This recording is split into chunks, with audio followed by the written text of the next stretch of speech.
Good evening, everybody. I want to introduce myself as John Lohr. I'm the chair of the Finance Committee here at Millis. I'd like to call the meeting to order. According to my computer, it's 7:01 and my phone, but the clock in the back says 7:03, so we'll go with 7:01. Today is, what is today? The 23rd of October, 7 p.m. on a Wednesday. Before we get going, I would like to do member introductions, starting off to my left. Sarah Reyes. Peter Underhill. Peter Berube, Michael Crone. Kathy McInnes. Jody Gerson. Thank you. And just a reminder, thank you, Joyce. And Jonathan Berry, we'll get to you in a sec. I know you're on Zoom land there. So I just want to remind everyone they can access the meeting information online through their local access channel, or you can go on YouTube and see it later. Of course, all the meeting material is online as well. So please take a look at that if you'd like to. So just a reminder, as we usually do, to speak into the microphones, about 4 inches from the microphone, and we should be good to go for recording purposes. So with that said, why don't we dive into the agenda, and we'll get into Jonathan Berry, Capital Planning Committee memo and report. All right, everybody, can you hear me okay? Yes. You bet. All right, perfect. So I'm sitting in my big conference room here. All right, well, thanks for having me again. This is my biannual visit to the Finance Committee.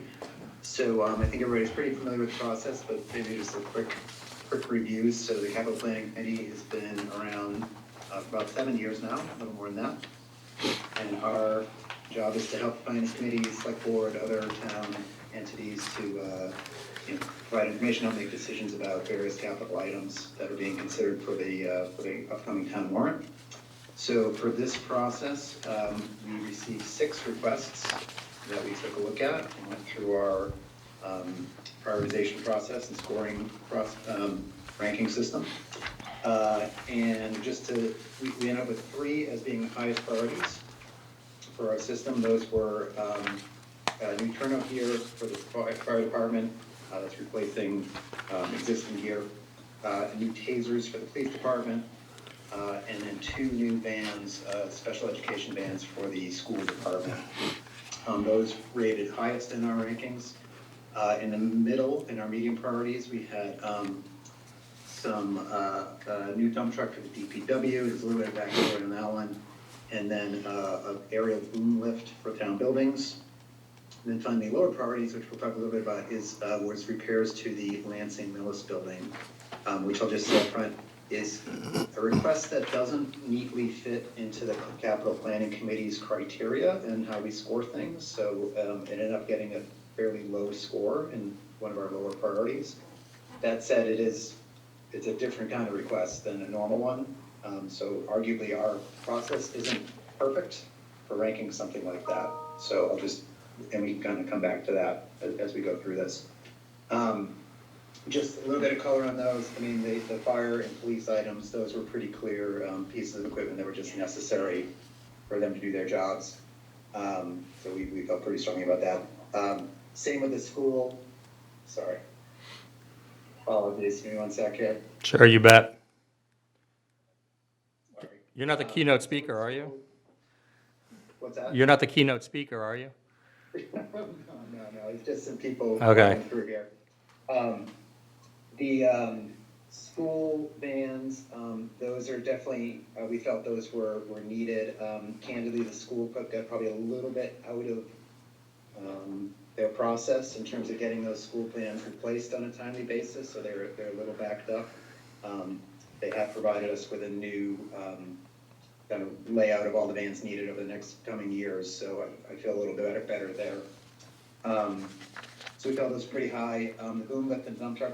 The backstory on the dump truck, you guys may know this, but there's a new state mandate coming out that basically bars the purchase of diesel trucks over a certain size starting this year.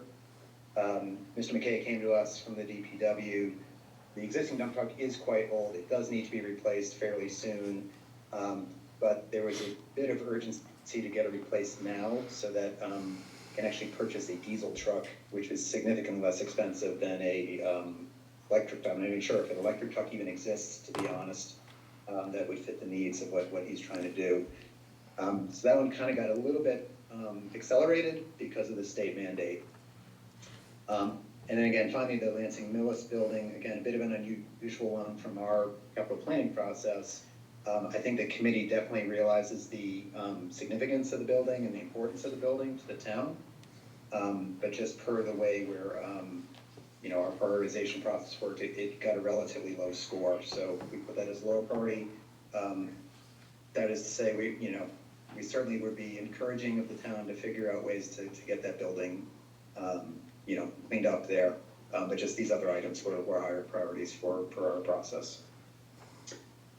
Last thing I'll just mention, then I'll take any questions if you have. So this is still a little bit of a draft, so these numbers will probably get cleaned up a bit.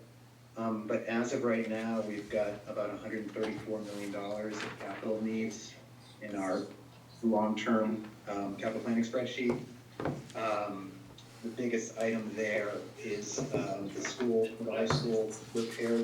We've got $90 million on that, which we detailed a little bit how we arrived at the $90 million.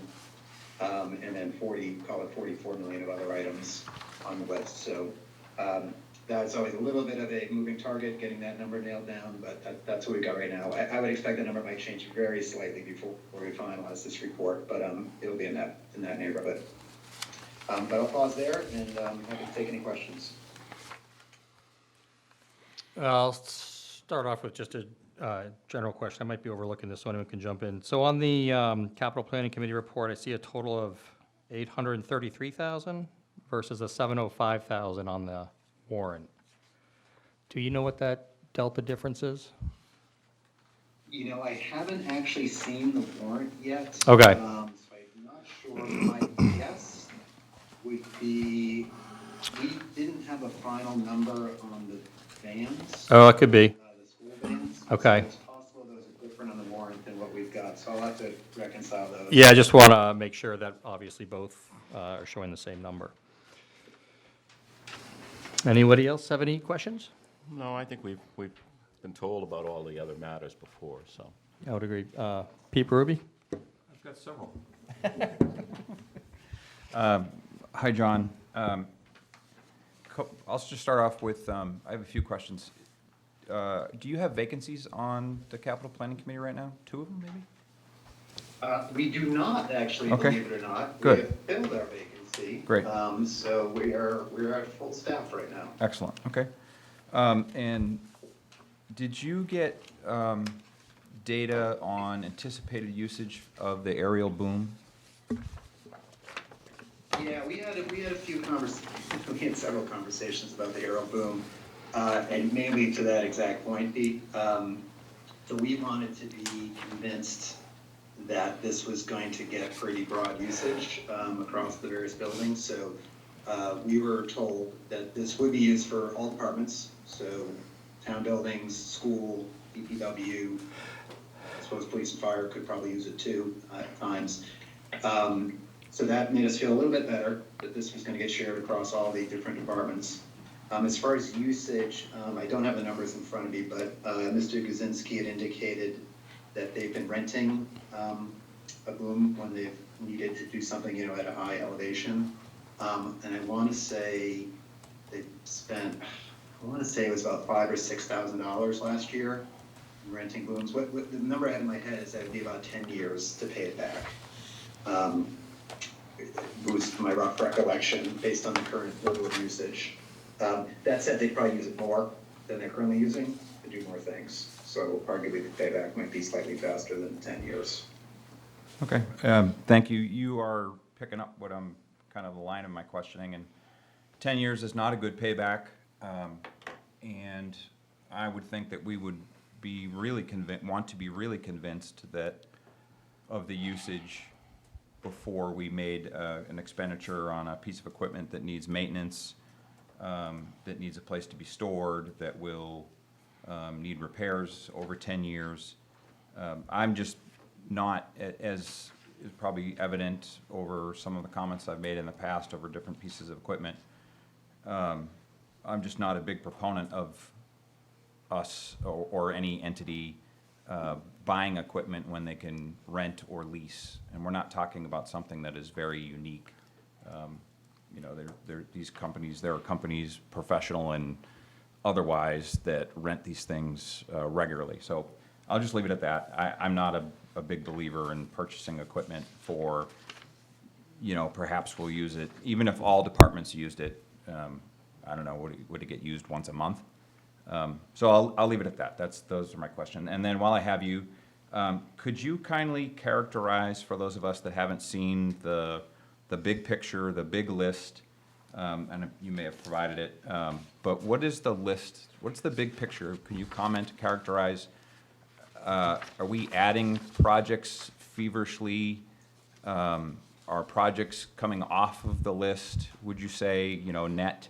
And further, the last question is, given that we have a fairly large number free cash, did you have discussion? I know you don't necessarily, you know, this isn't really the committee's charter, and maybe Mr. Schultz will comment, but would you consider should we consider pulling projects forward on the list? Are there any out-year requests in the next couple of years that are urgent to the point that we would say we have the money, we should buy them?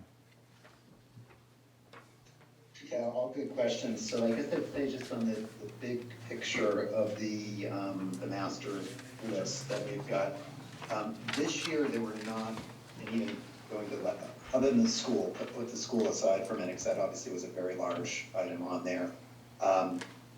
This year, we've not been adding much there. I do need, to be candid, I don't have the latest and greatest on the PFAS well number 3 thing, so I've got to check to see if that is in alignment with what we've got for a number for that one.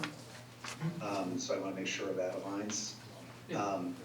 One thing we do not have in here, we actually took it off, was any number related to a senior center. So as we all know, the senior center came up, you know, what was that, 2 years ago now, a year and a half? Did not go through the town meeting, and there is not there's not currently a proposal out there. So there's not a number for the senior center on there. And when the senior center comes up again, you know, probably a fairly significant number will go back onto our list. As to the accelerating, that's a great question. I mean, I'm just kind of going off the top of my head here. You know, the police and the fire department, I think, have their stuff in very, very good order. I'm sure if you ask them, they'd probably say, sure, we'll buy it sooner if we could. But my sense from talking to them is that their stuff is you know, they're getting it at kind of the right pace. So I don't know anything urgently needs to be accelerated there. You know, the DPW always has a piece of equipment or two that's getting pretty old. I don't think any of it was urgent that need to be replaced that we're asking for. And then the school, I mean, the school's a little bit hard to say. I mean, I think the school does have a lot of needs, particularly when it comes to vehicles. Like I said, they got a little bit out of cadence, I guess, for lack of a better word, on their vehicle purchasing. And they do have some pretty old vehicles. So I could see some potential needs to accelerate that a bit. But I think we need more detail from the school to figure out what exactly was the next most important thing. Okay, and maybe one last question, be a real quick one, I think. Go ahead. And that is, are there any curriculum items for the school on the list anymore, or have those been removed and put on the budget? No, we've gotten all those off. Good. Yeah, those are, we used to have some scattered ones, but those have been removed, yeah. Thank you, Mr. Barry. All right. Thank you. Go ahead, Pete. I don't know if this is an appropriate time to talk about this, we could defer it till later, but I asked a couple meetings ago about the funding source for the school vans. Whether or not, because that was a special education need, whether that could be funded through the Special Education Stabilization Fund, or why we're outright purchasing the vehicles instead of leasing them. You did ask that. I don't know if we have an answer yet. Do we have an answer yet? Can we use the ambulance stabilization fund? Special Correct? education. I'm sorry, excuse me, special education. Mine's a little scattered. Mr. Chairman? Yes, go ahead. Keith, Town Administrator. I did check with Town Council on that. Yeah. He said it is possible, it could be used, but We have a question into the Department of Revenue on that, so we'll get some answers back on that. Okay, The only thing I would question on that is, right now, we're at the maximum that can go into that account, and we have a healthy free cash. So if we were to reduce, to pay it out of that special education fund, we'd probably just be turning around next spring and putting money back into it. So yes, I think it's a possibility, but I think we just have to look at the sequencing of cash flow and how we purchase things on what's the best approach there. And as was said, our free cash is fairly healthy this year. And to avoid, having any leasing costs, it's my recommendation at this point that these be purchased outright at this time. Although in the future, I do think it's something to look at in other years where it might be a little leaner on our ability to purchase things up front. perfect. Thank you very much. Thank you, Pete, for revisiting that. Any other questions? I think there was another discussion, Mr. Chair, whether to lease them.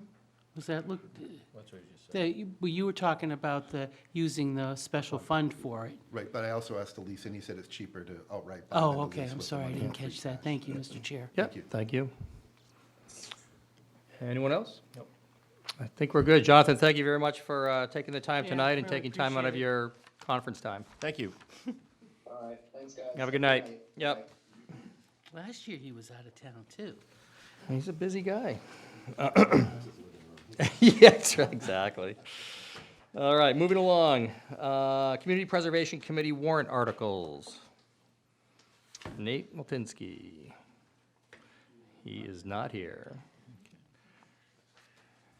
Do we want to pass on that one? I'm the liaison if anyone has any questions, Mr. Chair. I mean, I think we went through every, yeah. And we went through a lot of this If the other anybody, day. I didn't, I'm not able to vote. but Understood. We were there. Anybody have any questions Aaron, for Ms. yeah. McGinnis? No, we discussed it. Okay. Moving along, petition article. Come on in. John?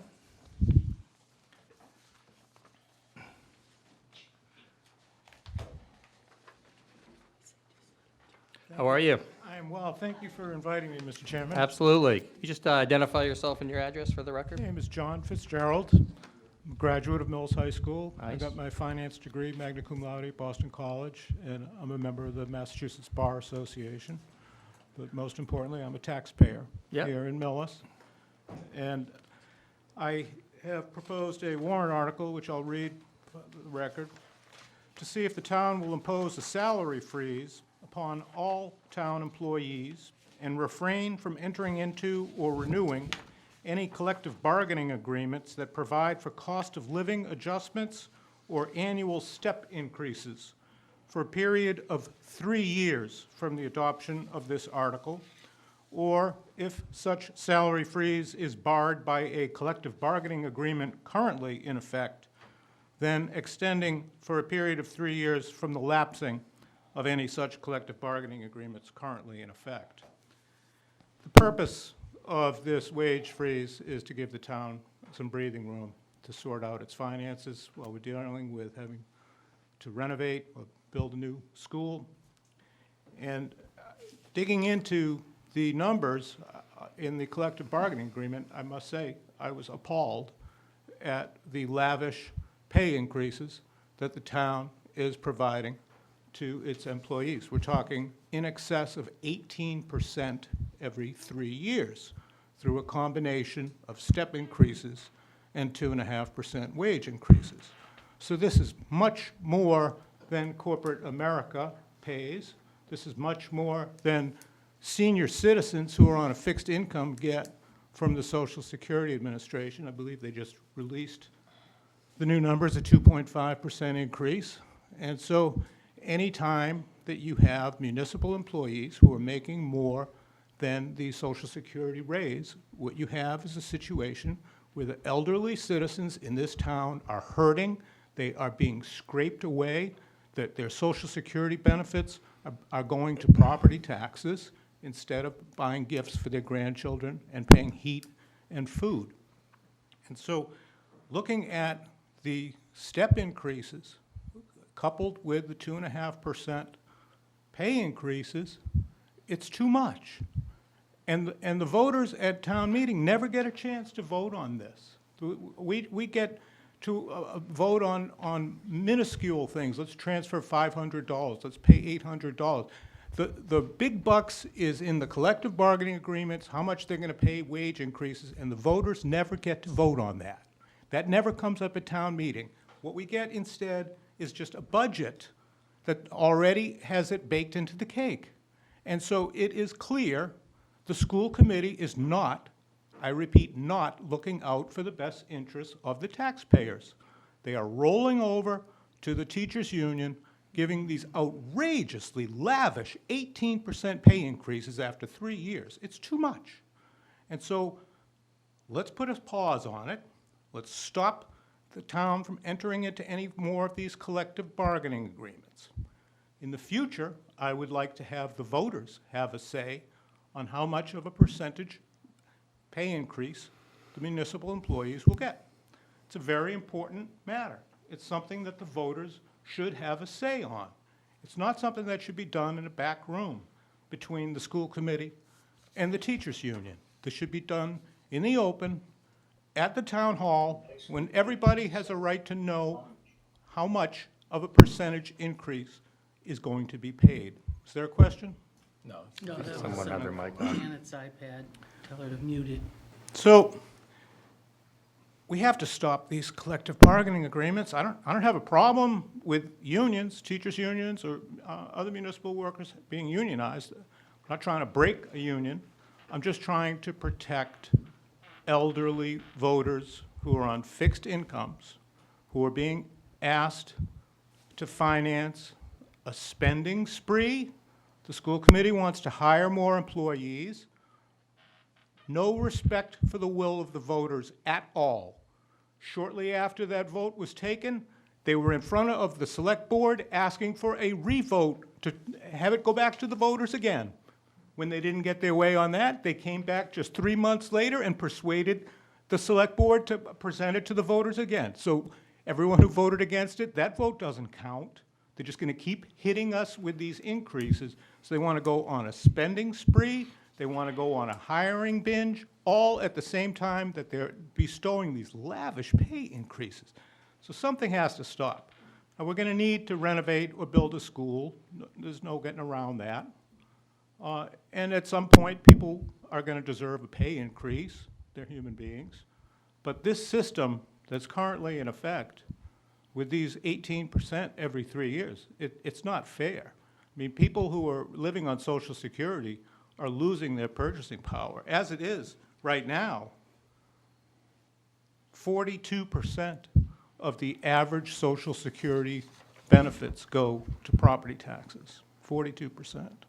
And if the school renovation goes through, and if the select board gets its way and goes on this hiring binge, we're gonna be getting up to about 48%. And I don't think that's what Franklin Roosevelt had in mind when he set up the Social Security system. It's not a program to finance raises for municipal employees. It's a safety net for elderly citizens. I'm trying to protect that safety net, and I would very much appreciate it if the Finance Committee would support my initiative, because it's clear that neither the Select Board nor the School Committee is going to take action to try to reduce expenses. They are collectively a one-trick pony. Raise taxes, raise taxes, raise taxes.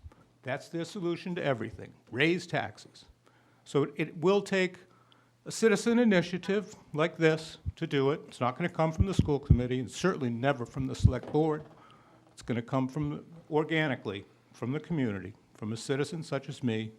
And you're not elected officials, so you can be brave and support this, even though the teachers' union might not like it. But, at the end of the day, after 3 years of a wage freeze, they already got 18% over the last 3 years, so it would still come out to a 3% raise every year. They're still doing better than the Social Security recipients. So I would appreciate your support. Anybody have any questions? Go ahead, Mike. Just one question. What other city or town or community has enacted such a freeze in Massachusetts? I have not researched what towns have imposed freezes. But Any? Are there any? I don't know. I have not researched it. I think it's a very good idea, though.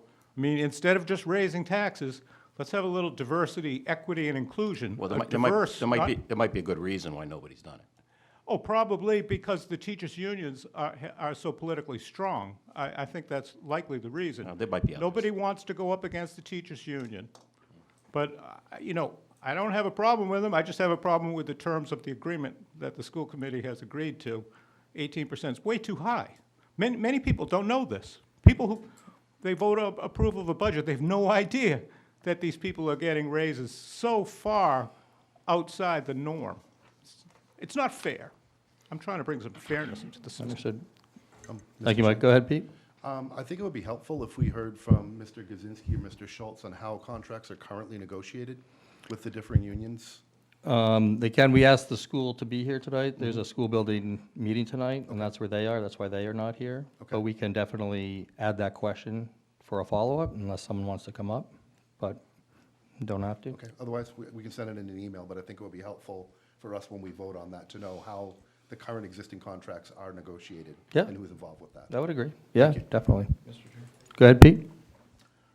Good evening, Mr. Fitzgerald. I'm not sure if you're aware, similar points have been raised and answered by the school committee. In fact, 2 weeks ago, I raised a few questions similar to some of the things that you've said. And the explanations, a couple of things for your awareness. Teachers' contracts are, the state and DESE keeps data on them. And that's actually the point that I brought up to the school committee that, you know, where are we in relation to other towns? And their response was that we're very much right around the average for towns. There are towns higher, there are towns lower.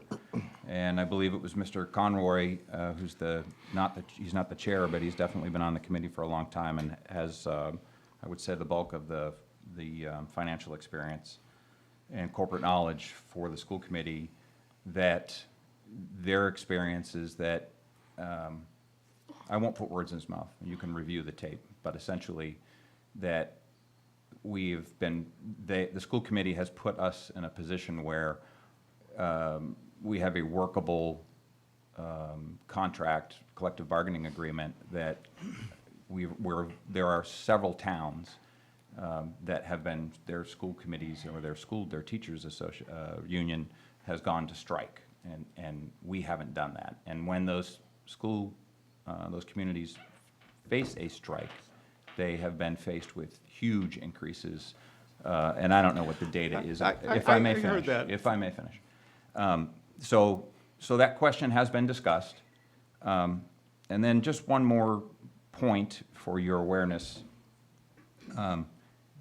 You're right, we do put forth warrants that the citizens vote on a budget. I don't necessarily agree exactly with the term that you used, but you're right, they vote on budgets. You would never, I don't think it would ever be possible to have the citizens vote on actual salaries or negotiations or contracts. And I'm not sure if that's what you're suggesting.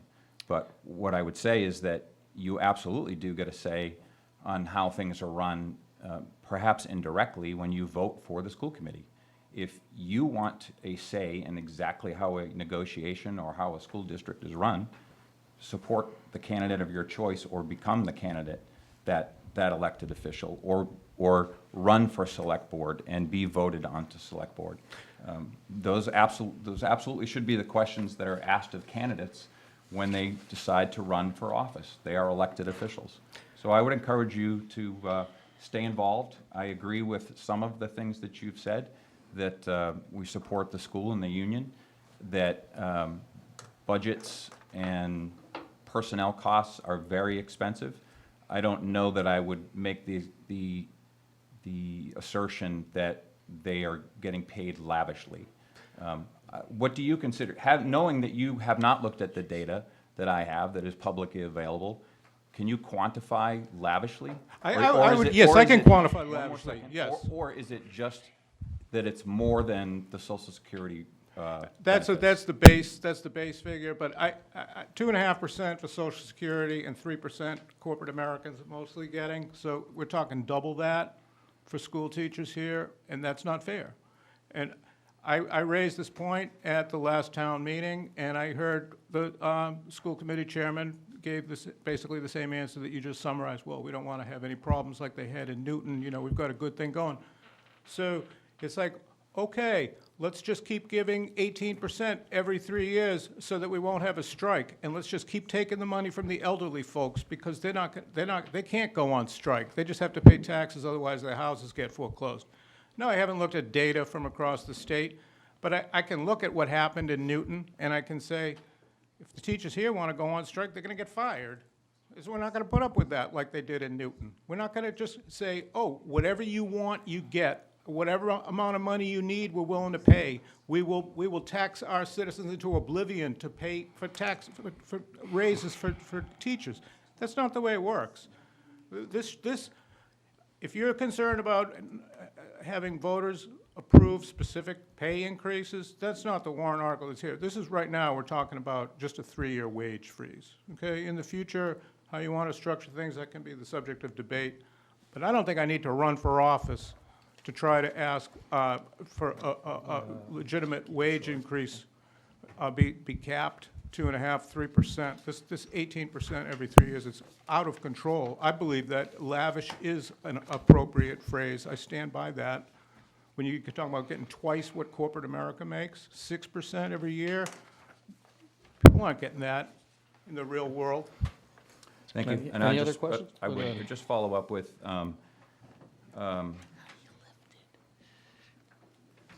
Do you have a question? I don't know. Okay. No. No more questions? Thank you very much for coming in tonight. Well, I I thank appreciate the it. committee for inviting me. and Yep. Thank I you. would hope that you would support this Yep. initiative. All right, thank you. You're welcome. Okay, next on the agenda, going to PFAS treatment facility. Thank you. So what we're here tonight for, we're looking for contingency money that's already, well, the appropriation's already been made for the PFAS plant. That was made back in May of last year. And that was set at $7.1 million. That's what town meeting appropriated. The bids went out, and I think I sent you all copies of the bids and what Yes, you came in. did. Yeah, we received it.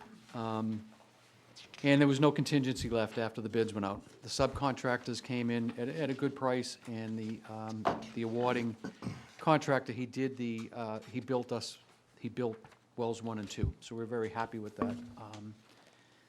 But through the expectation and prices gone up, it left us with absolutely like $86,000 in a contingency.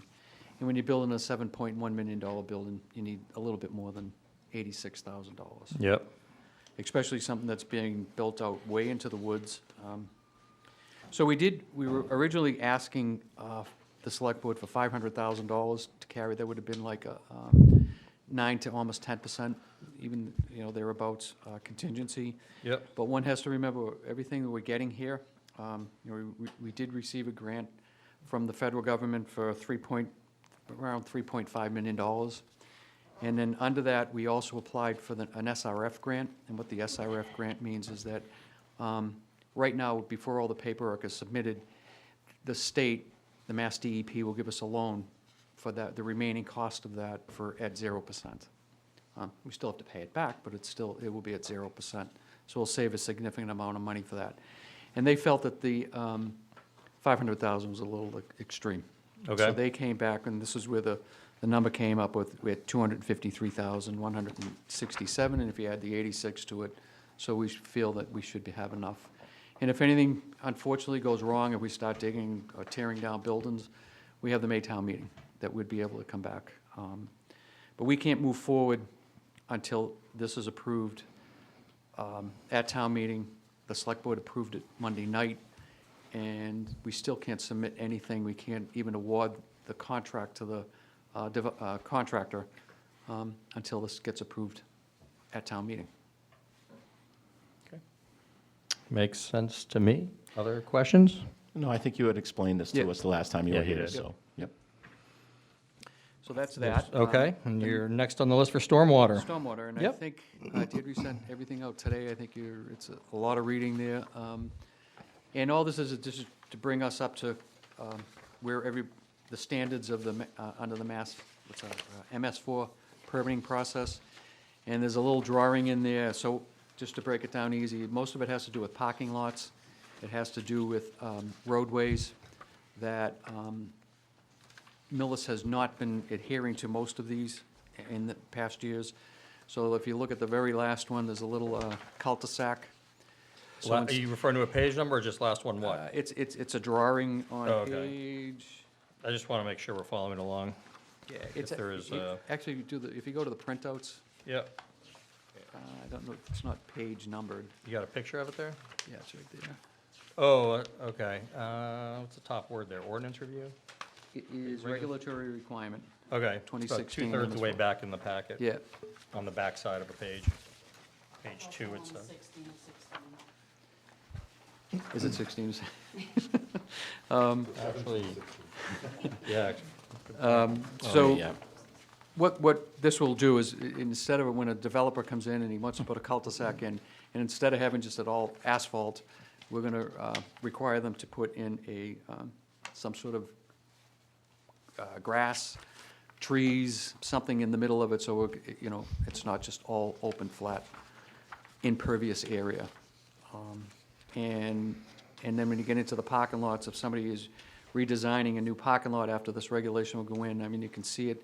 If you go up to Medway and you see I don't know if anybody has seen the new parking lot in Medway, when you go into where AdPrint is and all that, not the dollar store, but you can see Oh, yeah. they're changing all that with putting the islands in, and it's gonna take, most of that's gonna be accessible for rainwater to go into these, and it's just not flat out all asphalt. So it would be mostly on the developers. And actually, when we do roadways, I mean, it's cutting sidewalks, which the planning board already does that. We've been doing that for years, instead of putting sidewalks on both sides of the street, you put them on one side of the street. Something I don't agree with, and I know Kathy doesn't either, that reducing the impervious street area and shrinking them down. The width. The width of the road. And that's, to me, that's a safety hazard, but, that's something that the state is also regulating.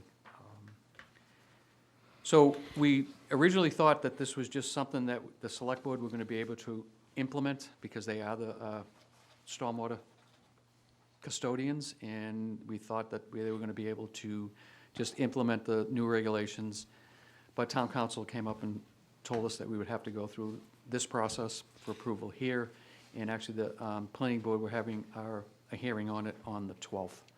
And hopefully, we'll get it all done and signed in time for the town meeting on the 19th. Gotcha. Any questions? Go ahead, Mike. So I'm noticing on the cul-de-sac drawing that you have here, an emergency vehicle down below. And I know, have you consulted with the fire chief, police chief about getting ladder trucks and so forth in these cul-de-sacs when you've now made the center plantable areas, could be trees, things like that? It still has to be built that he can make it around it, even with the 110-foot ladder truck that we have. It would have to be. Would they be bigger cul-de-sacs then? And that's what I would, yes, yeah.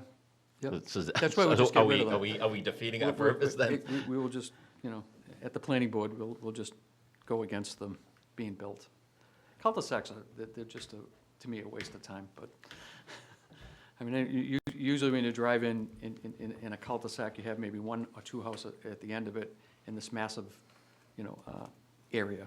But they have to be built as long as he can get the ladder truck around it. So, but my point is, if we're building them bigger with more asphalt, are we defeating our purpose No, by I doing think this? that it's not gonna be, you're still shrinking down that middle section, so it wouldn't be it wouldn't be more.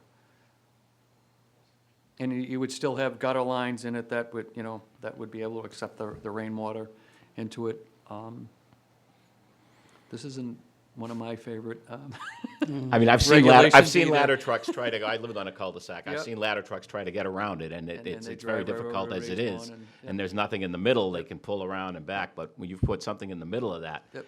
And I mean, we're talking about situations in which we need to get a truck there fast. Mm-hmm. And we don't need obstructions. And if we're really talking about saving 100, 200 gallons of water every so often, is it worth what we're going to be losing in terms of getting our equipment exactly where it needs to be at the moment that it needs to be there?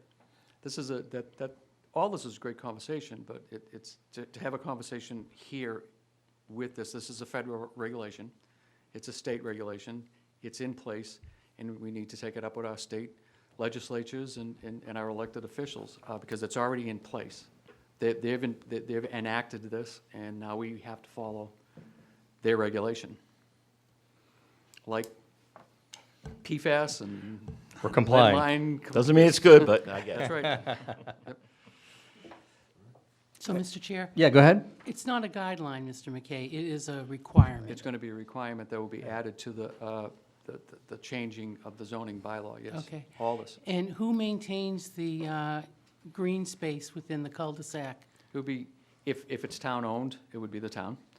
Or if not, so there'd be another, yes, it would be the town, and if it's a privately owned, it would be the private If they were already an existing homeowners, then this would be included. homeowners association, yeah. But if it's just a basic subdivision that the town's going to overtake, then you're going to be required to go out there and clean it up and, Well, as you remember, in the years past, drainage systems and Caltech systems that are built in, it's usually that we issue that a homeowners association be put in place and they maintain it.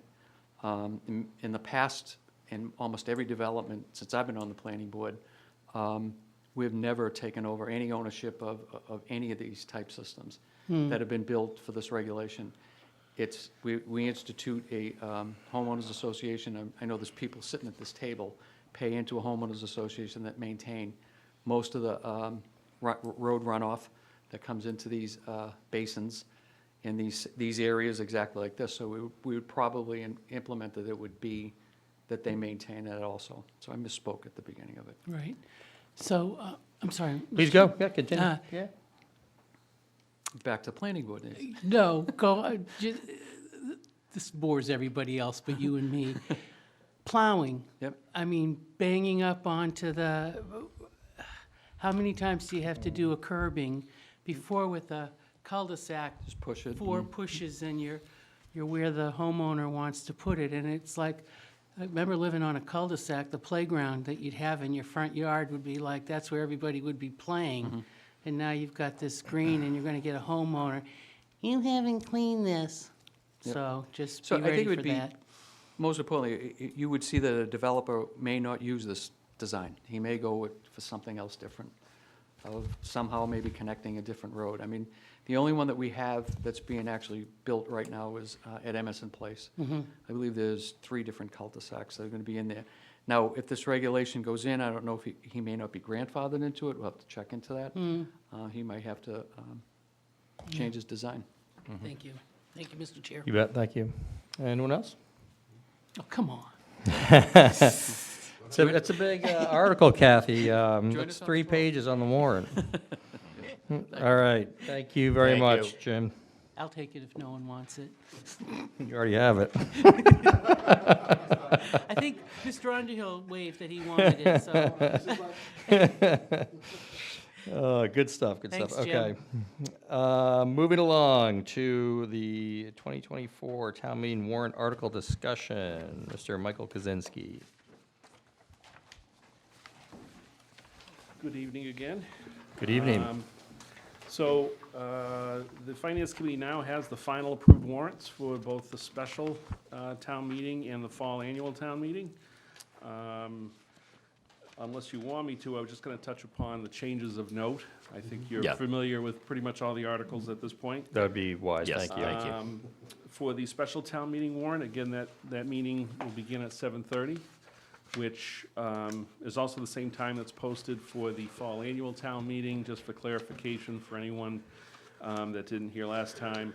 The special town meeting would go first, and then immediately upon the conclusion of the special town meeting, the fall annual town meeting would begin. And we've confirmed that with council, so there's no issues with that. So for the single article on the special town meeting warrant, as was briefly discussed at the tri-board meeting, the appropriations for that article represent 50% of the Prop 2.5 override ballot question. So it really would just be from January 1st to June 30th for that appropriation. Okay. And those numbers in that warrant article reflect that. So I didn't know if there were any questions about that specific article. Go ahead, Mike. But the vote is for the full amount. The override vote is for the full amount. So Right. basically what the override vote does, it increases our levy cap under Prop 2.5 by the full year's number. But the town doesn't need to appropriate the full year appropriation because by the time everything is completed, we're pretty much about halfway through the fiscal year. So next year, this amount would be double that, based on. So next year, would we have to go through a town meeting vote specifically to authorize expenditure of the money that was approved on the levy cap this year, which would flow over to next year? So next year, if it's approved at the ballot, next year, it would be part of the base. So basically, we'd have the levy increase by that amount, and therefore, that would be the cap at which the town can expend funds. So there wouldn't have to be anything like we're doing right There now? wouldn't be a separate vote like this. These would be within the school budget, within the Department of Public Works budget. You're just taking, just to use round numbers, you're taking 500,000 instead of $1 million for the second half of That's correct, this fiscal year, correct? yes. Okay. Go ahead, Pete. Are there any controls in that scenario that we're discussing where half could potentially be voted and approved for the remainder of FY '25? Are there any controls to ensure that going forward in FY '26 that the funds are used for those same positions? So if you're only, say $500,000 is approved for FY '25, say you only hire half of those people because you don't know who's going to come to work. Bottom line is, are there any controls? Is there any language in there that says that if approved in FY '26, those same funds up to the levy cap are used for the intended purpose, or is that just faith? Actually, under state law, the restriction is only effective in year one of the appropriation. After that, those funds can be used for any legal purpose under the municipal budget. Yep. That's specific language under the Prop 2.5 statute. Plus, I think too, that, especially when we talk about school budgets, we don't vote line by line. I mean, the school can do whatever they want with the money. Even though they may present a budget to us, they're not limited or restricted like the town side is with respect to expenses, salaries, and so forth. They can move it around. That's correct. So basically, as you mentioned, really the check on that is the town meeting.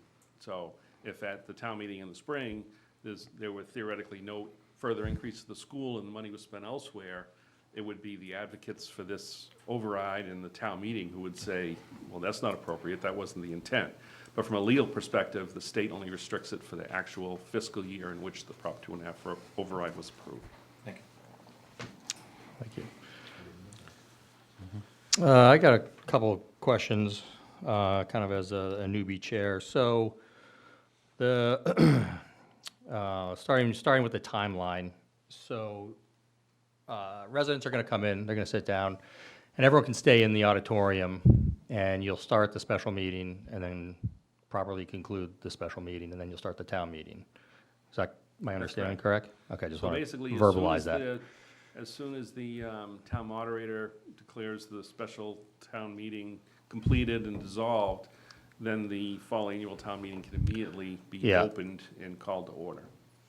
Correct, and I should have clarified this ahead of time, but let me just ask openly here. So usually, the Finance Committee makes recommendations on the articles in the annual town meeting or the fall town meeting. Does that apply here? Because now I see warrant with special town meeting, so we'll have a page in our Finance Committee report on the special town meeting, but we won't have a separate booklet for the special town meeting. I would recommend you put it in one book. Correct. For both the special and the annual. Yep. And your recommendation in the print should be focused on the article. Town council has advised against putting anything specific about, certainly the Finance Committee could make a recommendation on the override vote, but town council has said that nothing should be put in the documentation that's paid for by tax dollars to put out there to either recommend or not recommend. Okay. Prop 2.5 override. Okay, so I'll, The ballot, not the article.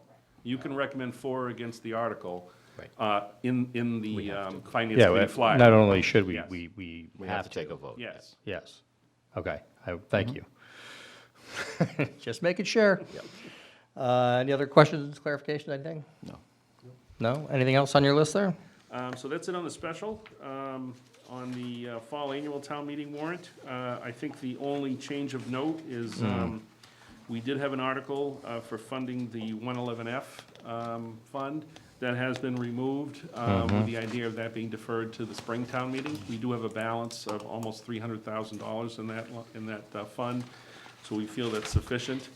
And we're going to wait till the spring to see how that fund is doing and determine at that point if we need to request any further funding for that What fund. was that again, the 111? That's for injured on duty. Oh, yes. Cost related to fire and police. Okay. So that's okay now? Yeah, we're okay for now. The funding is adequate in that account. Okay. I think you do have the final capital items, Article 5 in your warrant. Yeah, I'll look, I just want to confirm those numbers on the report versus what's in the article, that's all. Yes, I believe the article, there was some, I think there was a little bit of confusion on what the exact number for the transportation vans for the middle schools were, because they presented a few different options. And this is the option for the 2 hybrid vans, which was what the preferred option for the school district was for the actual hybrid vans.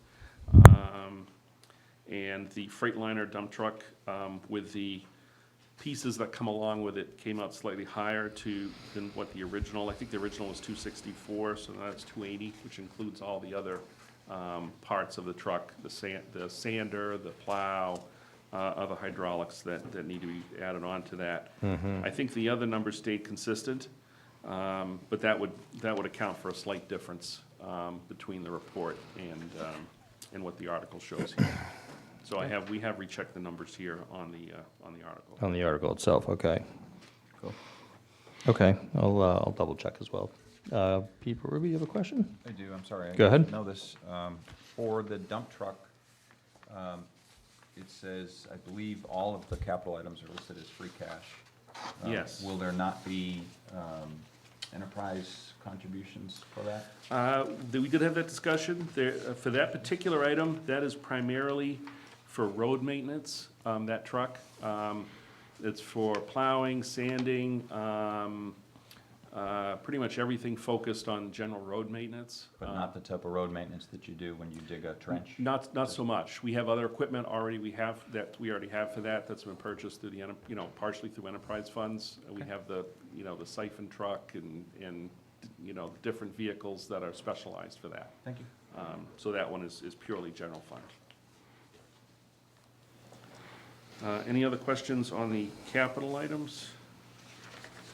Let's see if there's anything else here.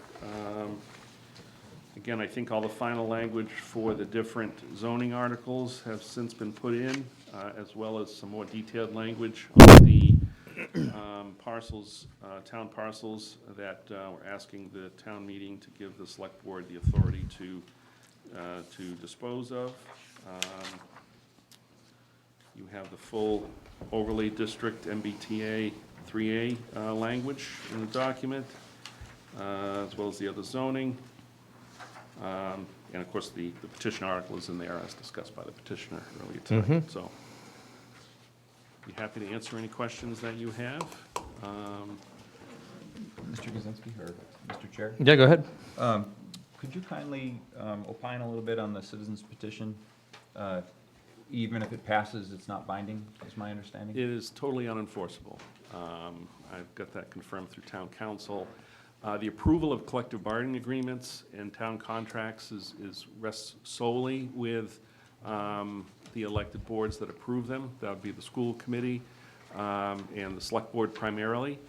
The role of town meeting is for determining if those contracts will be funded. And if the town meeting rejects the funding for those contracts, then then those boards have to go back to the constituent groups. Now, the school's a little different. The school works on a different rules, and those contracts are binding once the school committee approves them. And if the budget is cut, they'll need to make cuts elsewhere, cutting staff, cutting expenses, cutting other services. But, and I don't know if everyone's, I know some of you have been on the committee long enough to remember, but we've had an article on the town meeting to ratify different contracts that are negotiated by the municipal government.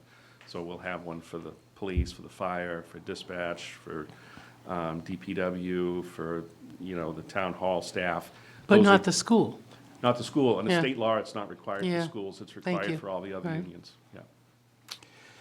Go ahead. I would say, the only thing, and I'm sure you're going to, but, there were a lot of comments, a lot of statements made by the petitioner that I'm sure, the Board of Selectmen and the school board would disagree with.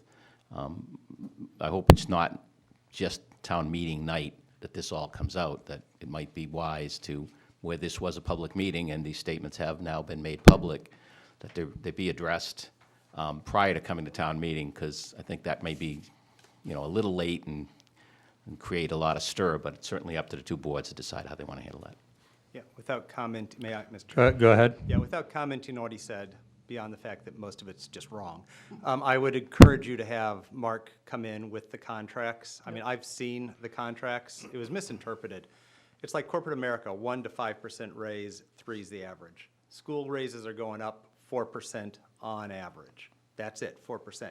My son, who's a teacher, so I can talk about his experience, got hired, got his master's degree, and got a special ed cert, and he went up 7% that year.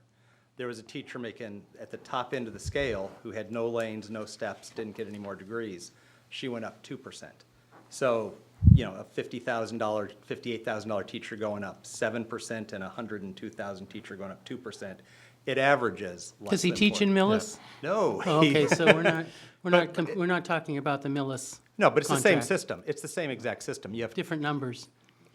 much different numbers. His base is 6%. Yeah, his numbers are crazy. He was in Brookline when they went on strike for a 6% offer.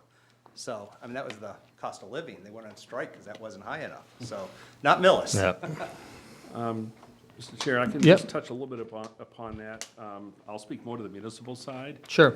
I can say I've been here 7 years, and I don't think the select board has signed a contract in those 7 years where the municipal unions got a COLA of more than 2.5% in any year since I've been here. Now, there are other aspects to contracts. Correct. There are stipends, there's certain longevity, there's other things which are standard in municipal government.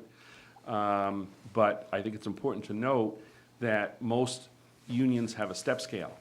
And the center of that step scale is basically set to the median pay of area communities for similar jobs, because we're all competing for the same limited pool of quality employees. And so when someone starts, they start at the low end and they end at the high end. And those steps, are, 2.25, 2.5. So yes, there are years people, when they're going up the step scale for those 5, 10, 12 years, they can be getting 5 or 6%. But the town is getting the benefit of having these people start at the low end when they come in. And then when you have experienced employees with 15 to 20 years of experience, they're at the high end. And then once they reach that, they're really just getting that 2.5, 2.5% every year. So I don't think we should look at it in the vacuum of not understanding how that step scale works. And there was a question earlier about how the town goes about in negotiating contracts. Again, I'll speak just for municipal contracts. The last contract we did with the employees who work in this building, the SEIU, we actually paid $15,000 to have a study of all the positions here, to make sure that job descriptions were correct, to look at area communities, comparable communities. We had an outside professional firm, HR Gov, come in. They did the research and found we were slightly below in many areas. And we made some adjustments in the contract that year. But again, it's not in a vacuum. We have to do it, we've lost several employees in our finance offices over the past, highly qualified ones in the past 3 or 4 years to Franklin and a few other towns around here that keep stealing some of our good folks. So we do have to keep up with a somewhat competitive wage. So there's a lot of factors that go into it. I can speak for my time here and my working with the select board, different select boards I've worked with. I mean, we negotiate pretty tough. And I think a lot of the employees would agree with that, but we try to be fair at the same time. Yeah. So I think the thought that we're handing out raises like kids in a candy store is not an accurate portrayal of how things are running on our negotiations. And I think you bring up a great point, and it came up at the tri-board meeting where if you want to become a first grade teacher, you don't want to try to get promoted to the third grade, ninth grade teacher and get a $5,000 increase every time you go. You have a stepped up level, and then you have a lane change based on continuing ed and other things that go into it. So there is a formula to the process. So I would agree with that, and I'm glad you mentioned it. I can also say, you know, someone who's employed hundreds of people in his career and has been involved in town government for a fair portion of my career, trying to compare corporate America to municipal and school employment is not apples and oranges, not apples and apples, it's apples and oranges. And corporate America doesn't usually involve itself in collective bargaining. And that's a big, big difference between, you know, private sector and public sector. So I think it's simplistic to say that corporate America is only giving 2 to 3%. Look at whatever industry you want, and I'll guarantee you there are some that are getting 20%, and there are some that are getting 1%. And it's in between. So, you know, I agree with you. I think, you know, it's important for people to understand that are listening to this meeting and may read the transcript of this meeting or watch it on delay, that to simply say that corporate America is only giving 2 to 3% is really, to try to compare that to municipal and school employees is not fair. Thank you. Mr. Chair? Go ahead. Mr. Kaczynski, in past years, it's been a discussion, I think, brought up several times by Ms. McGinnis, whether or not you will be invited to participate in the union, the collective bargaining negotiations with the school or the teachers' union. Has that invitation ever been extended? I did have a very constructive conversation with the superintendent of schools about that, just last month, and he's talking with the school committee about that, so I'm very hopeful that when they go into negotiations, I think is sometime after the town meeting, they'll be starting those negotiations. I'm very hopeful that I'll be invited to that based on those discussions. Would you keep us posted on that? I will do that. Yeah. Thank you. Because I can appreciate that Mr. Yep. Kaczynski did this in your prior life, so you have a knowledge with Yeah, the it's school not an committee. uncommon practice. Right. For a representative of the municipal, either a member of the select board or the town administrator, town manager, to attend the negotiations. You know, really as a spectator, but also to help the management negotiating committee on their work and that progress, and make sure the communication between the municipal and school side is kept strong, so that everyone knows what everyone else is doing as far as contracts and so forth, so there's no disconnect. Thank you. And I say that because it's pretty common when you talk to people in the town hall that the school contracts are in a much better position than the municipal contracts in many ways. And either the town should be going up or the range should be brought in somewhat on early retirement incentives or notification and stuff. So I appreciate it. And if there's any way that the FinCom can write a letter of support to get select board permission to attend, I'd encourage it, Mr. Representation. Chair. Okay. Thank you. Thank you, Mr. Kaczynski, for offering to do that. Anyone else? Anything on your end, Mike? Nope, that's all I've got. Perfect. Thank you very much. Good, thank you. Yes. So, I know I've missed a couple of meetings here, but looking through prior minutes, we had asked for more details on the trust funds that would fall under this new prudent investment rule. Yes. Have we received that? We have. Okay. We have a list of the trust funds. Jody provided that information I think we got it shortly in after. email. We did. We got an email All right. on it, Yeah. I can repoint it your way if you Or want. I will look for it again. Yeah, Yep. no. There's But we a do lot have- The going next on. day. We do have was it. really We do thinking, have it. why? All right, thank you. Yep, not a problem at all. Good stuff. We want to make sure we have all the material. Next on the list, approval of the October 2nd meeting minutes. Move to approve? There's been a motion. Is there a second? There's been a motion. Do I hear a second to approve the October 2nd meeting minutes? It's been approved and seconded. Any discussion? My discussion comment would be that, depending on if that was the meeting where we assigned articles, if they're documented, there could be some changes or inaccuracies, stuff that we may have to fix, because I'm just seeing some things on here that, on the spreadsheet, that I don't remember. Yeah, let's take. I think that was on the 9th that we did that. Okay. That would be the next motion then. I have my papers here. Yeah, I was looking online real quick here. We have it. Oh, meeting minutes. Actually, we got 2 meeting minutes online. So on the 2nd, actually, we had Richard Nicholson talking about planning board and and Bob Weiss talking about MBTA. So we did discussion on yeah. We did not assign on the 2nd, so let's go to the 9th, which is right here online. I retract my, And we, It's the yeah, 9th, right here. it is the mine. 9th, so I don't believe we've approved that yet. And- Oh, no, it says end October 9th, my apology. And for the 9th, Mr. Chair, it just Yes. said we assigned warrant articles. It didn't say which articles were assigned to whom. Okay, so they're good. thank you all. Okay. All those in favor of approving both the October 2nd and the October 9th FinCom meetings? So yes, wait, stand by. Good point. Okay.